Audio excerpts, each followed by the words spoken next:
오늘도 좋은 날 함께 성경을 교리를 공부하게 됩니다.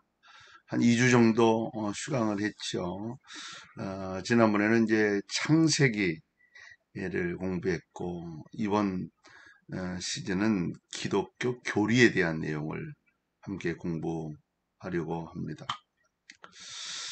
기독교 교리를 공부해야 되는 이유에 대한 몇 가지를 좀 생각하려고 합니다. 오늘은 기독교 교리는 삶에서 가장 중요한 문제들에 대해 성경이 가르치는 것을 조직적으로 요약한 것이다.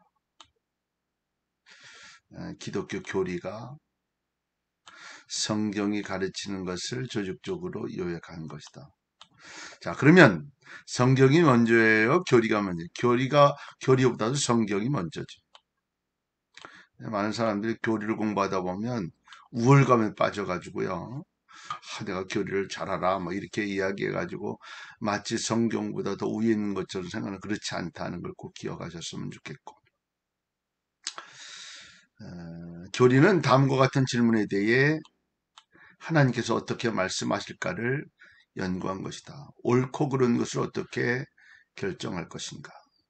죽고 난 후에 내 앞에 무슨 일이 기다리고 있을까?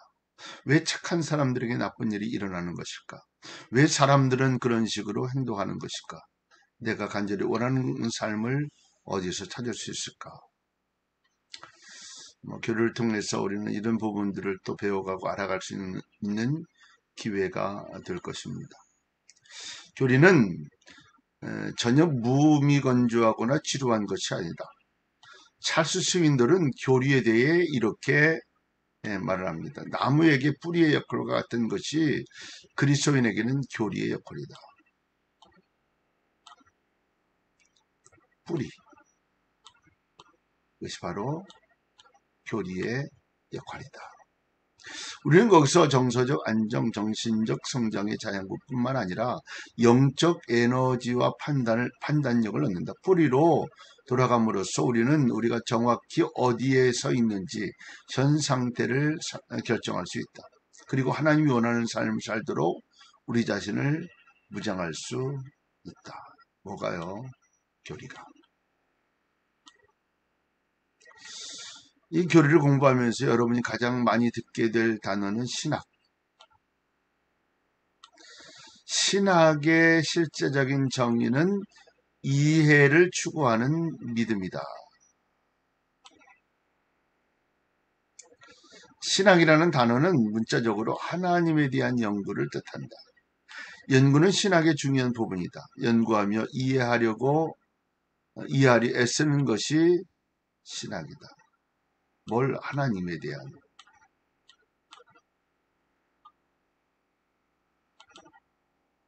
왜 교리를 배우는가? 몇 가지 생각할 거예요.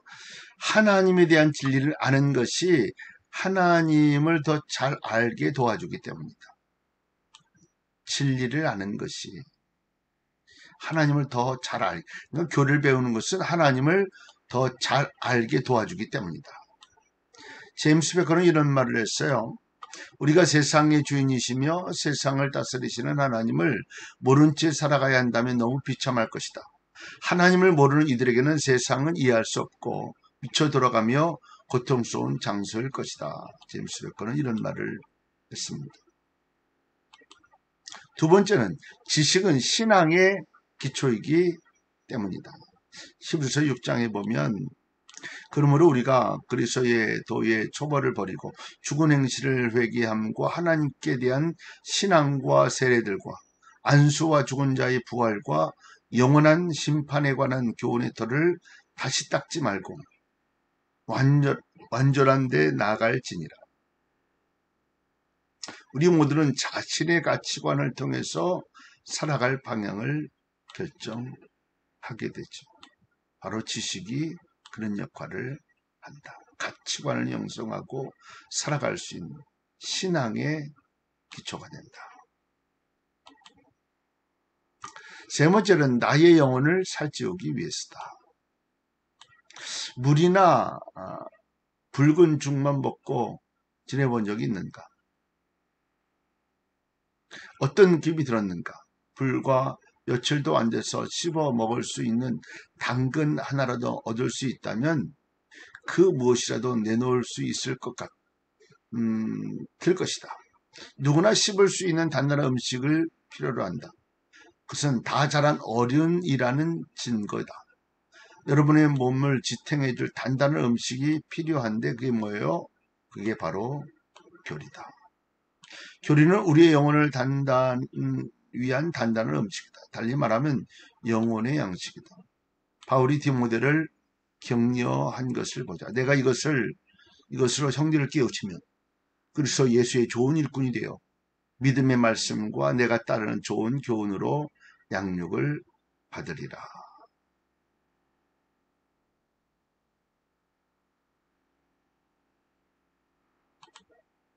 네 번째는 다른 사람들을 섬기기 위해서. 디모데전서 4장에 보면 내가 이것으로 형제를 깨우치면 그리스도 예수의 좋은 일꾼이 되어 믿음의 말씀과 내가 따르는 좋은 교훈으로 양육을 받으리라. 먼저 여러분 자신이 말씀으로 공급받은 후에 배운 것을 가지고 남들과 나누어야 합니다. 다른 사람들을 격려하고자 하면 디모데 1장 9절은 이렇게 말씀해요. 밑분 말씀의 가르침을 그대로 지켜야 하리니 이는 능히 바른 교훈으로 권면하고 거슬러 말하는 자들을 책망하게 하려 함이라.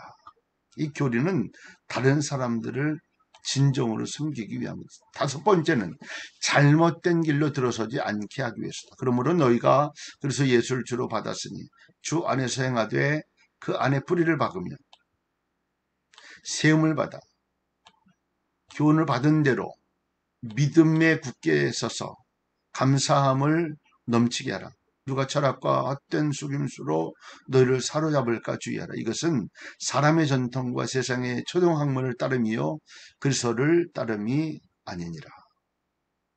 일단 하나님의 말씀에 뿌리를 내리면 거짓 교리로 슈매들지 않을 수 있다.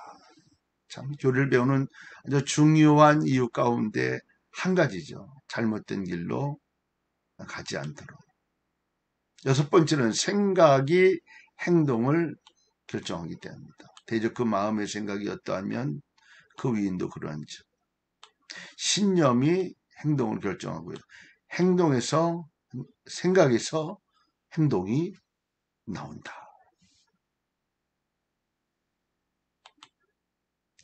자, 일곱 번째는 하나님이 명령하셨기 때문에 뭐라는 거예요? 진리를 배우라는 거예요. 너는 진리의 말씀 옳게 분별하여 부끄러울 것이 없는 일꾼으로 인정된 자로 자신을 하나님 앞에 드리기를 힘쓰라.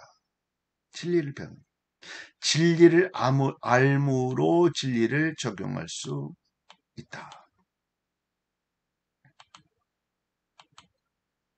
진리를 두 번째는 행하라.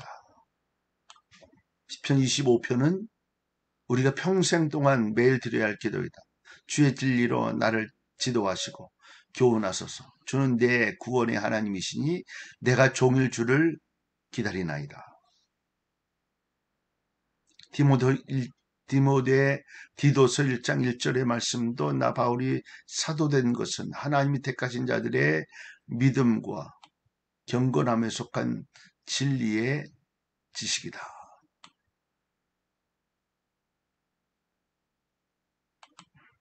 세 번째는 진리를 전하라. 성경 우리 모두가 하나님의 말씀의 진리를 전할 준비가 되어야 하고 그럴 능력이 있어야 한다라고 명령하십니다. 전도가 하는 전도.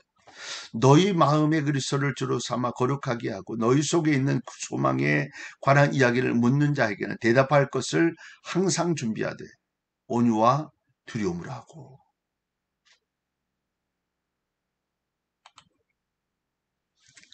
자, 지식을 아는 것만으로는 매우 위험하다.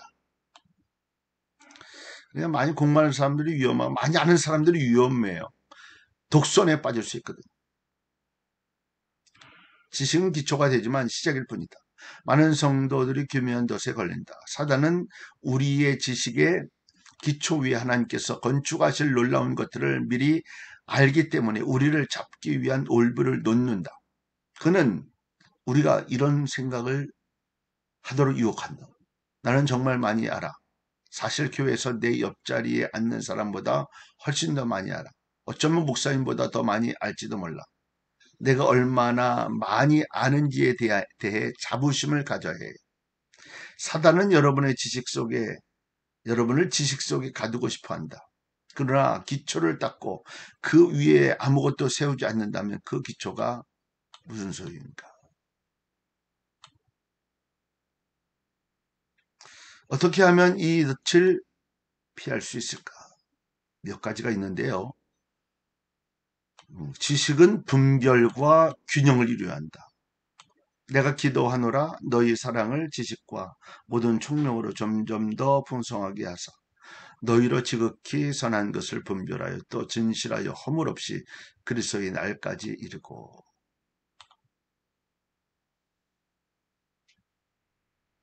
분별할 수 있는 균형을 이루어야 한다.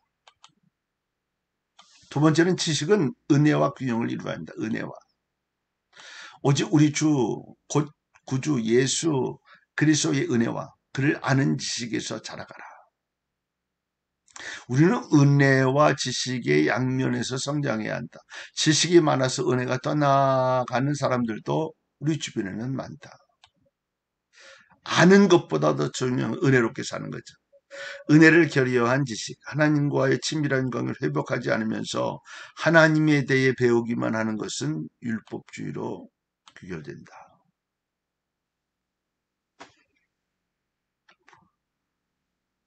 지식만 알고 그러면 안 된다는 얘기죠. 지식은 사랑과 균형을 이루어야 한다. 고린도전서 13장에 말씀하면 내가 모든 비밀과 모든 지식을 알지라도 사랑이 없으면 내가 아무것도 아니요. 이렇게 말씀합니다. 영은 아무리 더해봤자 영이다. 고린도전서 8장 1절은 사랑을 결여한 지식이 왜 그렇게 위험한지 말해주고 있다. 지식은 교만하게 하며 사랑은 덕을 세운다. 여기까지 공부를 하겠습니다. 승리하는 한 날 되시기를 바라고요. 다음 주에 구체적으로 한 부분 한 부분씩 배워볼 수 있도록 합니다. 승리하세요.